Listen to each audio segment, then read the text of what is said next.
பிரித்தானியாவில் இடம்பெற்ற விமான விபத்தொன்றில் விமானி கொல்லப்பட்டிருக்கின்றார். பிரித்தானியாவில் இருந்து ஐரோப்பிய நாடுகளுக்கு பயணம் செய்ய இருக்கும் பயணிகளுக்கு முக்கியமான தகவல் ஒன்று வெளியாகியுள்ளது. நிதியமைச்சர் ரேச்சல் ரீவ்ஸ் அவர்கள் பாரிய ஒரு தவறொன்றை செய்துவிட்டார் என அவர் மீது குற்றச்சாட்டு முன்வைக்கப்பட்டுள்ளது. பிரித்தானியாவில் இருக்கும் பெரும் பணக்காரர்களும் நிறுவனங்களும் வேறு நாடுகளுக்கு இடம்பெயர ஆரம்பித்துள்ளார்கள். இவை உள்ளிட்ட பல செய்திகள் இன்றைய வீடியோவில் காத்திருக்கின்றன. விரிவான செய்திகள் தொடர்கின்றன. தமிழடியான் UK யூடியூப் சேனலுக்கு உங்கள் அனைவரையும் வருகவென அன்புடன் வரவேற்கின்றேன். பிரித்தானியாவில் வாழ்கின்ற தமிழ் மக்களுக்கு பயன்படக்கூடிய முக்கியமான தகவல்களை தாங்கி வருகிறது தமிழடியான் UK யூடியூப் சேனல். எங்களுடைய சேனலுக்கு புதிதாக வந்திருக்கின்ற அன்பான உறவுகளே, உங்களுக்கு நேரம் இருக்கின்ற போது பழைய வீடியோக்களையும் பாருங்கள். அங்கேயும் உங்களுக்கு பயன்படக்கூடிய பல தகவல்கள் உள்ளன. அத்துடன் தமிழடியான் UK யூடியூப் சேனலை மறக்காமல் சப்ஸ்கிரைப் பண்ணுங்கள். பிரித்தானியாவில் இன்று காலை இடம்பெற்ற விமான விபத்து ஒன்றின் போது விமானி கொல்லப்பட்டிருக்கின்றார். இந்த விபத்து எங்க நடந்திருக்கு என்று பார்த்தீங்கன்னு சொன்னா செஸ்டர்ஃபீல்டு அந்த நகரத்துல தான் நடந்திருக்குது. இன்று காலை 9 மணியளவில் ஒரு இலகுரக விமானம் ஒன்று கட்டுப்பாட்டை இழந்து தொழில்நுட்ப கோளாறு காரணமாக குடியிருப்பு பகுதி ஒன்றில் இருக்கிற ஒரு தெருவிலே விழுந்து விபத்துக்கு உள்ளாகி இருக்கிறது. செஸ்டர்ஃபீல்டு பகுதியில் இருக்கும் ஷீப் பிரிட்ஜ் என்கின்ற ஒரு தெருவில் இந்த குறித்த விமானம் கீழே விழுந்திருக்கிறது. அதிலே ஒரே ஒரு விமானி மட்டும்தான் பயணம் செய்திருக்கின்றார். அவர் அந்த இடத்திலேயே கொல்லப்பட்டிருக்கின்றார். இந்த விமான விபத்து ஏற்பட்டதற்கான காரணத்தை இப்பொழுது போலீசார் ஆராய்ந்து வருகின்றார்கள். அந்த பகுதி இப்பொழுது பொதுமக்களினுடைய நடமாட்டத்திற்காக தடை செய்யப்பட்டுள்ளது. இந்த இலகுரக விமானம் ஒரு தனியாருக்கு சொந்தமானது என்றும் அது 600 அடி உயரத்தில் வந்து கொண்டிருக்கும் போது அதனுடைய கடைசி சிக்னல் பெறப்பட்டதாகவும் அதன் பின்னர் அந்த விமானத்துடன் எந்த ஒரு தொடர்பும் இருக்கவில்லை எனவும் முதல்கட்ட விசாரணைகளின் போது தெரிய வந்துள்ளது. பிரித்தானியாவில் இருந்து ஐரோப்பிய நாடுகளுக்கு செல்ல இருக்கும் பயணிகளுக்கான முக்கியமான அறிவித்தல் ஒன்று. உங்களுக்கு தெரியும், விமான நிலையத்தில் நீங்கள் போய்க்குள்ள உங்களுடைய ஹேண்ட் லக்கேஜில் நீங்கள் ஏதாவது லிக்யூட் கொண்டு போகிறதாக இருந்தால் 100 மில்லி லிட்டருக்கு மேற்பட்ட லிக்யூட்டை கொண்டு போக முடியாது ஹேண்ட் லக்கேஜில். இது பொதுவான ஒரு கட்டுப்பாடு. அதுக்கு பிறகு பார்த்தீங்கன்னு சொன்னால் அநேகமான விமான நிலையங்களில் UK உள்ளிட்ட அநேகமான முக்கியமான நாடுகளில் முக்கியமான விமான நிலையங்களில் பார்த்தீங்கன்னு சொன்னால் புதிய வகை ஸ்கேனிங் மிஷின்கள் அறிமுகப்படுத்தப்பட்டது. அந்த புதிய வகை ஸ்கேனிங் மிஷினுக்கு C3 என்று பேர். C3 வகையான புதிய இயந்திரங்கள் பயன்படுத்தப்பட்டன. அதில் கட்டுப்பாடு தளர்த்தப்பட்டது. அதாவது 100 மில்லி லிட்டர் என்கின்ற ஒரு கட்டுப்பாடு தளர்த்தப்பட்டு 2 லிட்டர் வரைக்கும் மேக்சிமம் நீங்கள் எடுத்துக்கொண்டு போகலாம் என்று சொல்லி அறிவித்தல் வந்திருந்தது.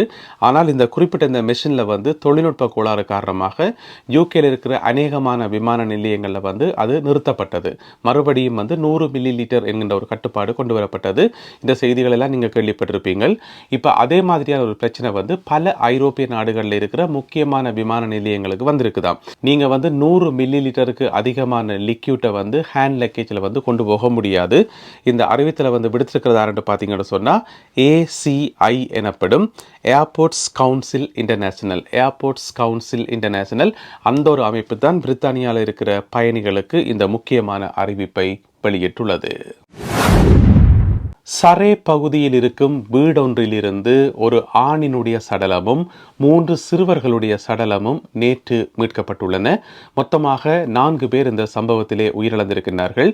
இவர்களுடைய உயிரிழப்புக்கு என்ன காரணம் என்று தெரியவில்லை. இவர்கள் யார் என்றோ அவர்களுடைய பெயர் விவரங்கள் என்னவென்றோ இதுவரை தகவல்கள் வெளியாகவில்லை. நேற்று சனிக்கிழமை பிற்பகல் 1:15 அளவில் போலீசாருக்கு கிடைத்த ஒரு அவசர அழைப்பை அடுத்து போலீசார் அந்த இடத்துக்கு விரைந்து அந்த வீட்டை உடைத்து உள்ளே பார்த்தபோது ஒரு ஆணினுடைய சடலமும் 3 சிறுவர்களுடைய சடலங்களும் அந்த வீட்டிலே இருப்பதை பார்த்திருக்கிறார்கள். சரே பகுதியில் இருக்கும் ஸ்டெயின்ஸ் நகரில் உள்ள பிரேமர் ரோட் என்கின்ற ஒரு தெருவில் தான் இந்த உடல்கள் கண்டெடுக்கப்பட்டிருக்கின்றன. இந்த 3 பிள்ளைகளினுடைய தாயார் இப்பொழுது காவல் நிலையத்துக்கு அழைக்கப்பட்டு அவரிடம் விசாரணைகள் நடைபெற்று வருகின்றன. இந்த கொலை சம்பவத்துக்கான காரணங்கள் எதுவும் உடனடியாக தெரிய வரவில்லை. இருந்த போதிலும் கூட முதல் கட்டமாக பெறப்பட்ட உடல் கூற்று ஆய்வின் அடிப்படையில் இதில் 3ஆம் நபர்கள் வெளிநபர்கள் இந்த கொலை சம்பவத்துடன் தொடர்பு படவில்லை என தெரிய வந்துள்ளது. பிரித்தானியாவில் தொடரும் சீரற்ற காலநிலை பற்றிய ஒரு அறிவிப்பு. இன்று அதிகாலை 4 மணி தொடக்கம் இரவு 9 மணி வரை சீரற்ற காலநிலை பிரித்தானியாவில் நிலவும் என நேற்றைய செய்தியில் குறிப்பிட்டிருந்தோம். இப்பொழுது இந்த எச்சரிக்கை மேலும் நீடிக்கப்பட்டுள்ளது. நாளை திங்கட்கிழமை செப்டம்பர் மாதம் 2ஆம் தேதி இரவு 11 மணி வரைக்கும் இந்த எச்சரிக்கை நீடிக்கப்பட்டுள்ளது. இந்த மஞ்சள் நிற எச்சரிக்கை விடுக்கப்பட்டுள்ளது. இங்கிலாந்தின் சில பகுதிகளையும் வேல்ஸினுடைய சில பகுதிகளையும் இந்த கடுமையான மோசமான காலநிலை பாதிக்கும் என தெரிவிக்கப்படுகின்றது. இதனால் வெள்ளப்பெருக்கு ஏற்படுவதற்கான வாய்ப்புகளும், மின்சாரம் தடைப்படுவதற்கான வாய்ப்புகளும், இடி மின்னலுடன் கூடிய மழை பெய்வதற்கான வாய்ப்புகளும் இருப்பதாக சொல்லப்படுகின்றது. எனவே நாளை திங்கட்கிழமை இரவு 11 மணி வரை இங்கிலாந்திலும் வேல்ஸிலும் சீரற்ற காலநிலை நிலவும் என தகவல்கள் வெளியாகியுள்ளன. DWP-இடமிருந்து உதவித்தொகைகளை பெறுபவர்களில் 1 லட்சம் பேர் வரையானவர்களுக்கு இந்த மாதம் அவர்களுக்கான கொடுப்பனவு இல்லாமல் போகலாம் அல்லது தாமதமாகலாம் என தகவல்கள் வெளியாகியுள்ளன. உங்களுக்கு தெரியும், DWP-இடமிருந்து பல்வேறு விதமான கொடுப்பனவுகளை பொதுமக்கள், வருமானம் குறைந்தவர்கள் எடுத்து வருகின்றார்கள். அதில் பார்த்தீங்கன்னு சொன்னால் JSA எனப்படும் ஜாப் சீக்கர்ஸ் அலவன்ஸ், அந்த கொடுப்பனவு எடுப்பவர்கள் இந்த மாதத்திலிருந்து, செப்டம்பர் மாதத்திலிருந்து யூனிவர்சல் கிரெடிட்டுக்கு மாற வேண்டும் என அரசாங்கம் ஏற்கனவே அறிவித்திருந்தது. அந்த மாறுகின்ற பணிகள் நாளை திங்கட்கிழமை முதல் ஆரம்பிக்க உள்ளன. எனவே கடிதங்களை பெற்றுக்கொண்டவர்கள், இதுவரை யூனிவர்சல் கிரெடிட்டுக்கு மாறாதவர்கள் உடனடியாக அந்த விண்ணப்பங்களை பூர்த்தி செய்து நீங்கள் யூனிவர்சல் கிரெடிட்டுக்குள் சேர்ந்து கொள்ள வேண்டும், உங்களுக்கு கடிதங்கள் கிடைத்திருந்தால். எனவே அந்த நடவடிக்கை கிட்டத்தட்ட 1 லட்சம் பேர் வரையில் அதில் தாமதிப்பதற்கான வாய்ப்புகள் இருப்பதாகவும், அவர்களுக்கு இந்த மாதத்தில் கொடுப்பனவு கிடைக்காமல் போவதற்கான வாய்ப்புகள் அல்லது தாமதமாக கிடைப்பதற்கான வாய்ப்புகள் இருப்பதாக சொல்லப்படுகின்றது. எனவே உங்களுக்கு கடிதங்கள் கிடைத்திருந்தால் உடனடியாக அந்த கடிதத்தில் சொல்லப்பட்டிருக்கிற முறைகளை பயன்படுத்தி நீங்கள் யூனிவர்சல் கிரெடிட்டுக்குள் சேர்ந்து கொள்ள வேண்டும். அப்பொழுதுதான் சரியான நேரத்துக்கு உங்களுக்கான கொடுப்பனவுகள் கிடைக்கும். புதிய நிதி அமைச்சர் ரேச்சல் ரீவ்ஸ் அவர்கள் பாரிய ஒரு தவறு ஒன்று செய்து விட்டார் என அவர் மீது விமர்சனம் வைக்கப்பட்டிருக்குது.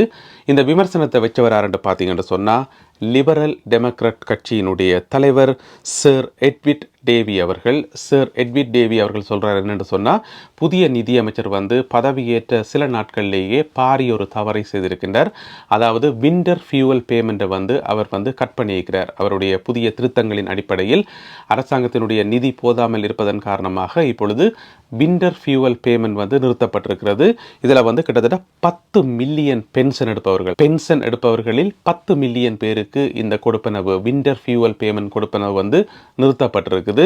ஒவ்வொருத்தருக்கும் சராசரியாக 300 பவுண்ட்ஸ் என்கிற அடிப்படையில் ஒவ்வொரு வருஷமும் விண்டர் கால பகுதியில் இந்த கொடுப்பனவு கொடுக்கப்பட்டு வந்தது.